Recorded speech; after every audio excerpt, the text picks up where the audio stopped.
Video like जरूर कर लीजिए और ऐसे वीडियो लगातार फ्री में पाने के लिए चैनल को तुरंत सब्सक्राइब कर लीजिए और बेल आइकन को जरूर टैप कर लीजिए ताकि आगे भी सारे वीडियो आपको मिलते रहे। यूट्यूब में फॉलो करते हैं तो प्लीज ये वाला फ्री टेलीग्राम चैनल जरूर ज्वाइन कर लीजिएगा। सारे नोटिफिकेशन सारे अपडेट यहीं पे आते हैं, ध्यान रखिए। हेलो फ्रेंड्स, एक बार फिर से आपका स्वागत है सी सेट प्रिपरेशन के इस यूट्यूब चैनल पर। आज की इस वीडियो में हम लोग आरओ 2024 जो एग्जाम हुआ है 11 फरवरी को, उसमें आए हुए रीजनिंग के प्रश्नों का विस्तृत हल देखेंगे। तो चलिए स्टार्ट करते हैं अपने क्लास को। देखिए दोस्तों, पीसीएस एग्जाम का जो सिलेबस होता है ये बहुत ज़्यादा ब्रॉड है। आप ऐसे मान लीजिए कि एक पूरा एक समुद्र है। अगर आप इसमें बिना किसी प्लान और सिस्टमेटिक तैयारी के उतरेंगे ना, तो आप समुद्र में कब डूब जाएंगे आपको पता ही नहीं चलेगा।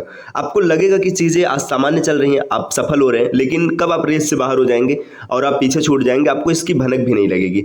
तो आपको क्या करना है, इस समुद्र को पार करने के लिए एकदम सिस्टमेटिक तरीके से तैयारी करना है। अब इस सिस्टमेटिक तैयारी में कई बार हम लोगों के पास प्रॉपर गाइडेंस नहीं होता है, कई बार हम लोगों के पास गाइडेंस होता है तो जो समय लगता है उस समय हमारे पास प्रॉपर नहीं होता है। हम लोग टाइम मैनेजमेंट नहीं कर पाते और कहीं ना कहीं से चूक जाते हैं। तो इन्हीं सबको देखते हुए यूपी पीसीएस मेंस 2025 के लिए स्टडी फॉर सिविल सर्विसेज 3 नए पेड कोर्सेज लेकर आए हैं।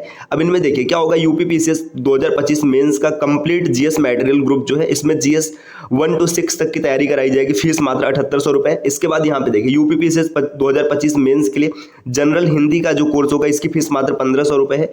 और बात करेंगे अगर इसमें answer writing without model answer, तो यहाँ पे देखिए इसका जो फीस है ये 4400 रुपये। अगर आप इन सभी कोर्सेज को एक साथ ज्वाइन करते हैं तो सिर्फ 13,400 रुपये में आपको इनमें इनरोल किया जाएगा। अब इनमें इनरोल कैसे होना है, देखिए आप इन दिए गए नंबर्स पे कॉल करके प्रक्रिया समझ सकते हैं।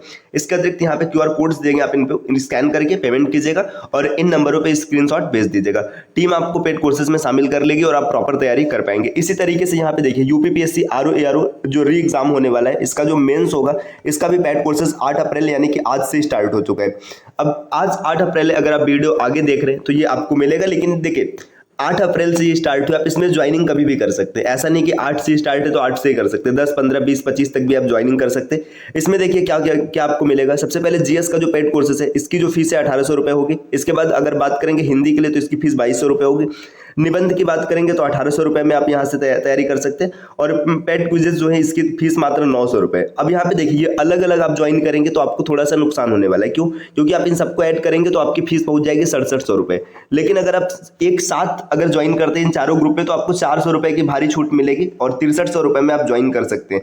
आपको इसमें भी क्या करना है, आपको पेमेंट करना है। पेमेंट करने के लिए आप यहाँ पे इस QR कोड से आप स्कैन कर के पेमेंट कर सकते हैं या फिर अधिक जानकारी प्राप्त कर सकते हैं इन दिए गए नंबर्स पे कॉल करके। तो आप एक बार इन नंबर पे कॉल कीजिएगा या फिर QR कोड स्कैन करके पेमेंट कीजिएगा, स्क्रीनशॉट सेंड कीजिएगा।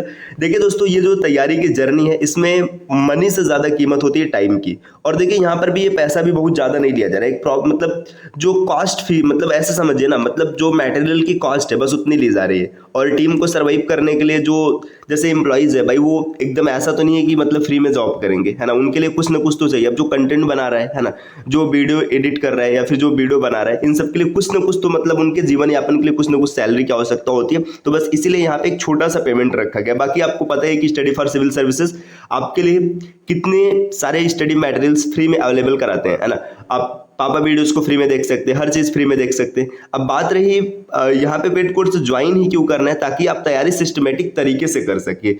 हर चीज़ आपको फ्री में है, उपस्थित है। ऐसा नहीं कि कोई भी डेटा फ्री में नहीं है। चाहे प्री की बात करें, मेंस की बात करें, सब कुछ, या फिर जो टॉपर्स के गाइडेंस होते हैं वो भी आपको स्टडी फॉर सिविल सर्विसेज के ऐप पर सब कुछ फ्री में मिल जाएगा।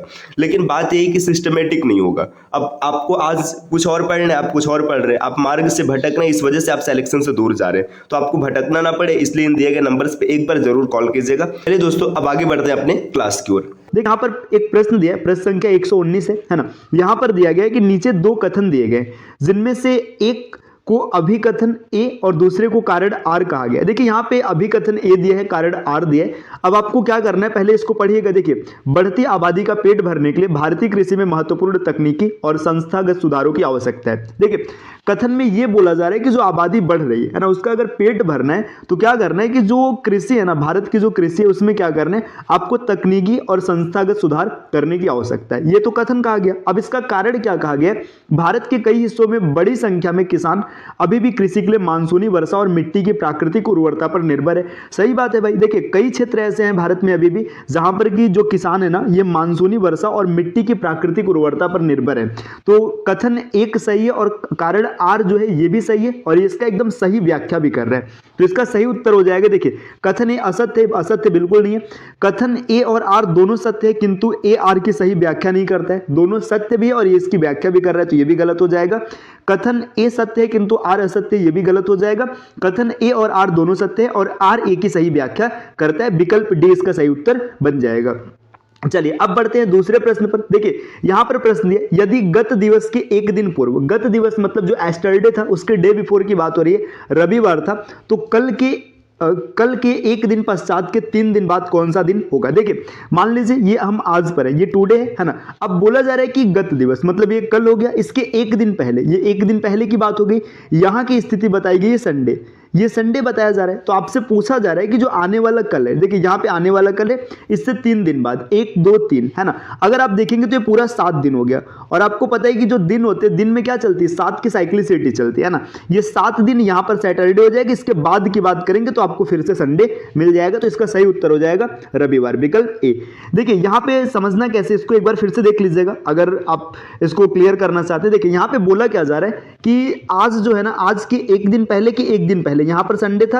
अब जो एक दिन बाद है इसके 3 दिन बाद, तो 1 2 3, यहां पे 3 तो आपने लिया, इसके बाद की बात पूछी जा रही है।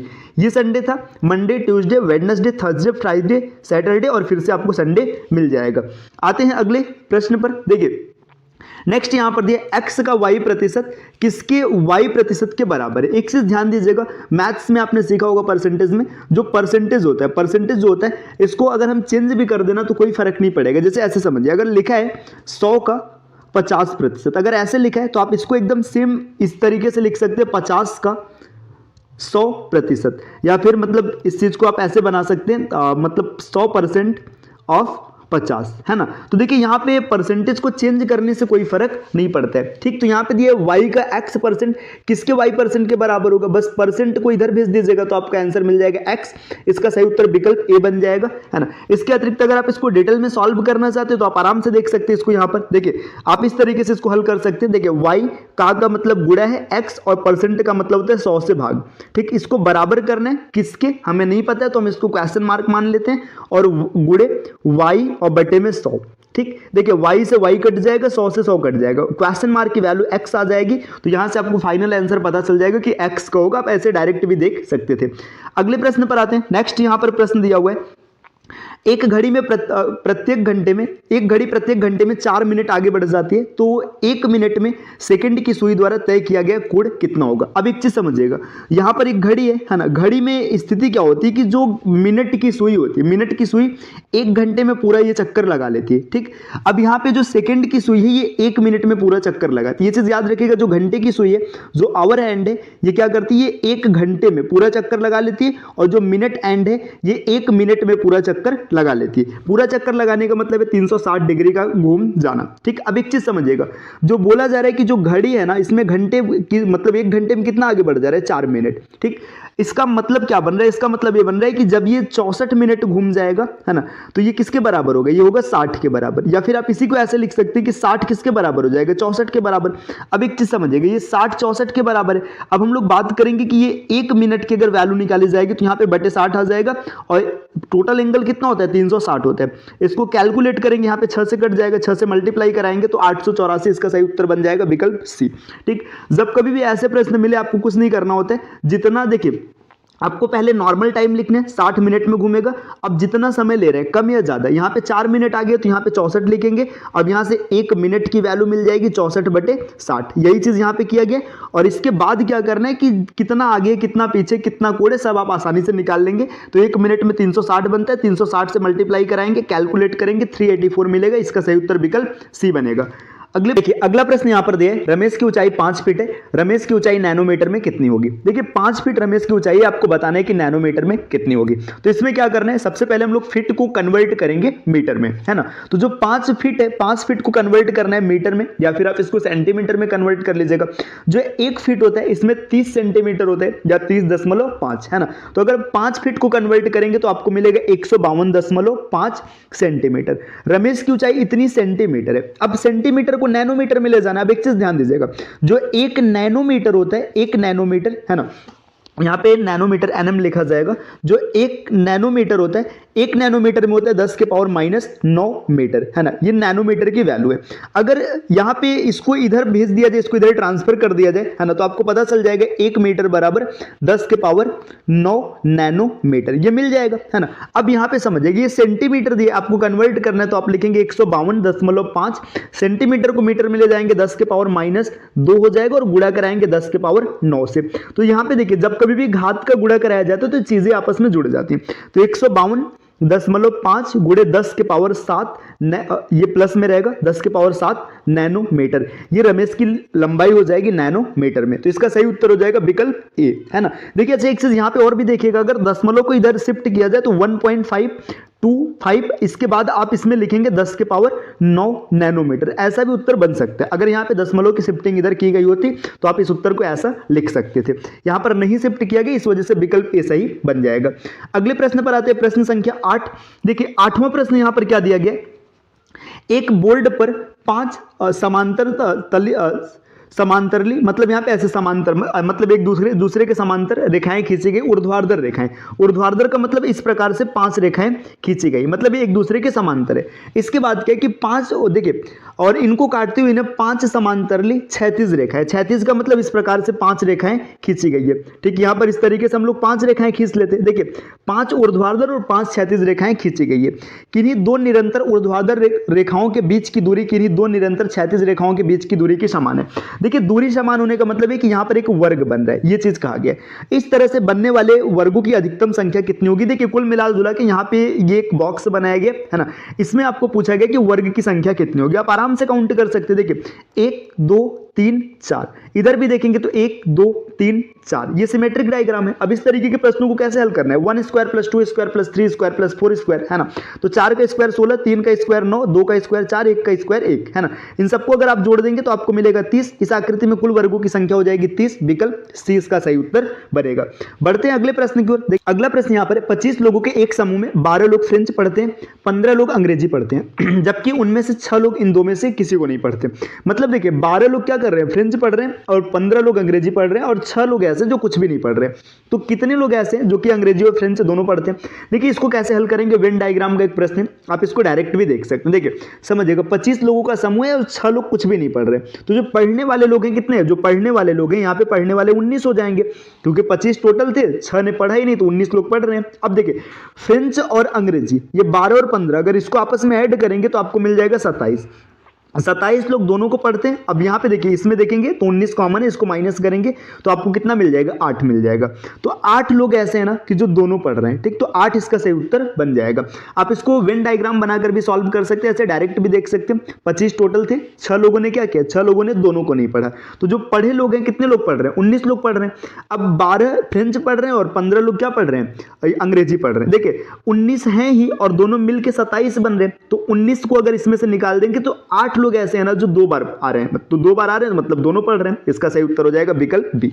अगला प्रश्न 117 नंबर यहाँ पे दिया, लोकेश अपने घर से 15 किमी उत्तर की ओर चला, फिर आगे क्या होता है, देखिए फिर वो पश्चिम की ओर मुड़ा और 10 किमी चला, फिर दक्षिण की ओर मुड़ा और 5 किमी चला, अंत में पूरब की ओर मुड़कर 10 किमी दूरी तय की। वह अपने घर से किस दिशा में। देखिए जब कभी भी आपसे डायरेक्शन पूछे, है ना, डायरेक्शन पूछ रहे तो आप देखिए यहाँ पे घर से पूछा है, तो जब घर से पूछा है मतलब सापेक्ष ले लिया, तो आप इसका मतलब बना लेंगे डायग्राम। अगर सापेक्ष नहीं लिया होता तो इसमें डायग्राम बनाने की आवश्यकता नहीं होती। देखिए लोकेश अपने घर से उत्तर चला, मान लीजिए इसका घर है लोकेश का, यहाँ से 15 किमी गया, ठीक। ये 15 किमी उत्तर की ओर आता है, फिर क्या होता है फिर पश्चिम की ओर मुड़ता है और 10 किमी, देखिए पश्चिम की ओर मुड़ा और मान लीजिए 10 किमी आ गया।